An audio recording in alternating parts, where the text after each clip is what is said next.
I want to switch gears, Bob, for a second. Nazem Kadri has surfaced in public a little bit. He's right. He sent a tweet out that he's right. That Morgan Rielly is not a finalist for the Norris Trophy, not one of the 3 finalists. You and I vote on it. Do you think he was snubbed? I'm just never a snub. I mean, there's lots of really good choices. It's not like an outrage. And I understand why, Nas wants to come to the defense of his teammate. Fair enough. I want to say I had Rielly at 3 on my ballot. I had him third on mine. Yeah, I think I had Giordano 1, and I had Hedman 2.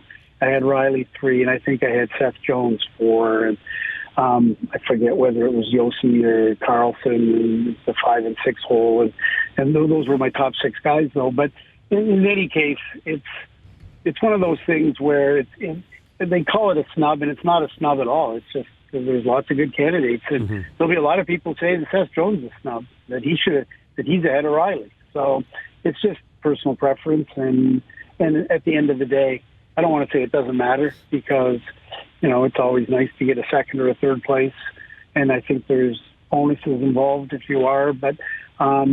Quite aside from that, Giordano's winning the Norris going away. Yeah. So not even close, at the end of the day, nobody's getting snubbed because the right guy's going to win it. So this was Nazem Kadri's tweet. Morgan Rielly got snubbed for the Chucky Norris Award. Monster year was a slam dunk for my guy. NHL might need to consider reviewing that one, a nomination at the very least. So what would you have looked at then that would have kept you from, putting him in the top 2 if we're going to say Giordano is the guy who's running away with it? Doesn't kill penalties, right, Bob? The problem is he's not he's 5th on the team in shorthanded time per game. The knock would be that he's not a regular penalty killer. So I go through this every year with the awards ballot, and it always slays me that, the first choice is quite often so obvious, right? And then it starts to become harder and harder and harder, and you just got to split hairs. And there's no glaring thing. And to Gord's point,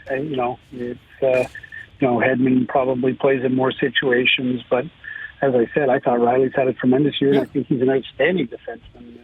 I mean, putting a guy at number 3 on your ballot is hardly a snub. I just want to go back to Morgan Rielly because the two of you said you put him 3rd. Yep. But at the end of the day, clearly the majority did not because he did not make the top 3 when it comes to... We'll see how the voting went. Now, don't forget, part of it depends because the votes are weighted. You vote 1 to 5. Yes. So it could be the fact that I went Giordano, Burns, Rielly. Mm-hmm. I'd had Hedman 4th. I think Seth Jones 5th. So, and it sounds like Bobby also had him 3rd. So Bobby had Hedman 2nd. Yeah, Giordano 1st. Yeah. Dreg said he had Morgan Rielly 4th. But my question then is just, again, and I get what you're saying, the penalty kill and maybe not playing in all situations. But how many times have we also seen a defenseman either get nominated or win based on his offensive numbers? Well, I think the thing that moves Morgan Rielly into the 3rd spot is he led all defensemen with 20 goals. And only 3 of them came on the power play. So you can't sit there and be like, he got all these power play points. So I mean, the fact, but the problem is, and it's not his fault, but when you're looking at the top defensemen, how much do they play? Do they play in all situations, and how productive were they? I heard, I wonder how much the Drew Doughty thing affected Brent Burns. What Doughty said, that's nonsense. What, the people would vote for him? No, he said he gets beat 3 times a night. No, I know, but are you saying people would vote for Brent him? Burns? No. I'm saying that I wonder how many people didn't vote for Brent Burns because of what Doughty he's said. a nominee. So yeah, exactly. So I mean, at the end of the day, if you're looking for a Norris Trophy winner, in my opinion, it works against you if you're not a regular penalty killer. And I think the question is, how many people voted him 5th? Right, because of that. Now, and he lost. One thing points. we'll find out, and this has happened in the past, when it's going to be close. And now one of the reasons the ballots are divulged is that people, the one year when Jerome McGinley lost the MVP voting to Jose Theodore in Montreal, yes, there were a couple of voters in Montreal who didn't have McGinley on their ballot. Not even. They didn't vote McGinley for what, which is outrageous, right? I mean, so how much is there sort of, I want this guy to win, so I'm not going to vote for the guy who might take him out. And so when the votes are released, we'll get an idea, was Morgan Rielly not on some ballots? Right. Did he not get any votes from top 5 votes from some people? That's the one thing. Now, I used to put my votes on Twitter. I have no problem saying who I voted for. They asked us not to do it prior to the votes being the voting deadline because they feel like people putting their votes up might sway other people. And then they've asked us not to reveal them in public because it might take away from the drama of awards night. If everyone did it, or if most people did it, you could start counting them. You'd have an idea who's going to win all the awards. Oh, I see what you're saying. So after the awards, you could do it.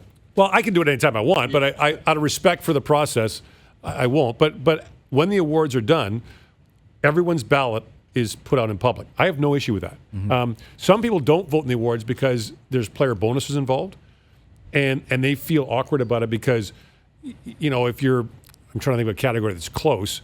The MVP vote won't be super close this year. Kucherov will What is win. that part of your B bonuses? Like if you win Yeah, awards and stuff? Yeah. So no, it's A bonuses. Are they A Yeah, bonuses? Yeah, it's just part of the. So. Because we know that can be bone of contentions, like when players sign their entry level contracts and stuff too, right? So say you didn't vote for a guy, and then you got to see him in the dressing room. If you cover that team every day, you didn't think I was good enough to. Right. So I mean, some guys don't vote. That's fine.